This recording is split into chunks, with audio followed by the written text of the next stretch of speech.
Hello दोस्तों, बात करें मेरा बलम थानेदार की तो वीर के साथ अपने रोमांस को आगे बढ़ाने के लिए बुलबुल कर रही है नई पहल। क्या बुलबुल और वीर का स्लेब वाला इंसिडेंट फिर होगा रिपीट, या फिर कॉलेज के फॉर्म नाइट पर होने वाला है एक नया अलग रोमांस।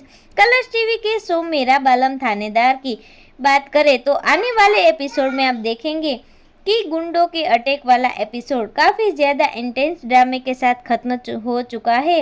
मीठी माई की एंट्री हुई है, बरखा बेस्ट उसका रोल निभा रही है।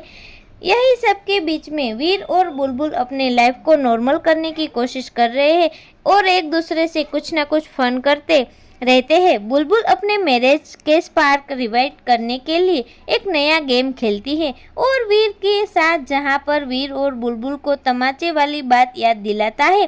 दरअसल देखिए, जिस कॉलेज में वर्णिका और बुलबुल पढ़ाई कर रही है, वहां पर होने वाली एनुअल फंक्शन में प्रोमाइट नाइट दोस्तों बुलबुल चाहती है कि वहां पर वीर आए और वीर और बुलबुल परफॉर्म करे और वहां पर वीर उसे प्रपोज करे। तो दोस्तों, आपको क्या कुछ लगता है कि वीर और बुलबुल मना करने के बाद भी बुलबुल को सरप्राइज देगा? क्या वो प्रोम डे पर आएगा? आप अपनी राय कमेंट सेक्शन में जरूर बताइएगा। फिलहाल के लिए इतना ही। आगे की अपडेट जानने के लिए जुड़े रहे हमारे साथ, हमारे चैनल माय टॉपिक के साथ।